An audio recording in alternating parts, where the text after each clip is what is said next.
โอ้ฝนตกอะค่ะอยากกินเมนูทอดมีอะไรทอด วัน ๆ นี้ กัน ทาง นะ ร้าน คะ ของเรามีเกี๊ยวทอดค่ะ โอ้เกี๊ยวทอดน่าจะอร่อยแล้วก็อยังอื่นลูกชิ้นอะไรงี้มีไหมคะ มีลูกชิ้นปิ้งค่ะ ลูกชิ้นปิ้งไม่ปิ้งเอาทอดเดี๋ยวทอดรวมเข้ากับเกี๊ยวเลยนะคะ ได้ค่ะ เอาลูกชิ้นทอดสัก3 ไม้แล้วก็เกี๊ยวทอดสัก1 ชุดละกันเอามากินตอนฝนตก ค่ะลูกค้า ได้ค่ะเร็วๆนะคะหิวแล้วค่ะ แล้วค่ะ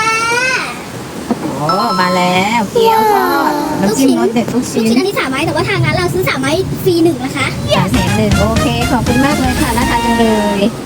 ขอบคุณค่ะ ขอบคุณค่ะเข้าใช้บริการใหม่นะคะบ๊ายบาย